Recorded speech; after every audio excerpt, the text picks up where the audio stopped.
अकोला जिल्ह्यातील मूर्तिजापूर येथून एक भावनिक आणि प्रेरणादायी बातमी समोर आली आहे।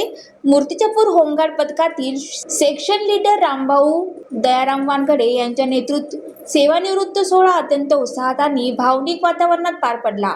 अकोला होमगार्डचे जिल्हा समादेशक तथा अपर पोलीस अधीक्षक मान्य रेड्डी यांच्या मार्गदर्शनाखाली तसेच स्थानिक अधिकारी आणि कर्मचारी यांच्या उपस्थितीत हा कार्यक्रम होमगार्ड कार्यालय मूर्तिजापूर येथे आयोजित करण्यात आला होता। या कार्यक्रमाच्या अध्यक्षस्थानी उषा वानखडे होत्या, तर प्रमुख अतिथी म्हणून संतोष महल्ले, महादेव नेमाडे, राहुल तोडकर, गजानन चव्हाण, अध्यक्ष चिकणे यांची उपस्थिती लाभली। कार्यक्रमादरम्यान गजानन चव्हाण यांनी आपल्या भाषणातून रामभाऊ वानखडे यांच्या दीर्घ सेवेला सलाम करत त्यांच्या सेवानिवृत्तीला कभी खुशी कभी गम असा भावनिक शब्दात उल्लेख केला। यावेळी रामभाऊ वानखडे यांनीही आपल्या मनोगतात संघटनेबद्दल कृतज्ञता व्यक्त करत संघटनेने मला खूप काही दिले, माणसाने नेहमी चांगले वागावे जेणेकरून सेवानिवृत्ती नंतरही लोक आपल्याशी जोडलेले राहतात असे भावनिक उद्गार काढले। विशेष म्हणजे त्यांच्या सेवानिवृत्तीच्या दिवशी त्यांचा वाढदिवसही असल्याने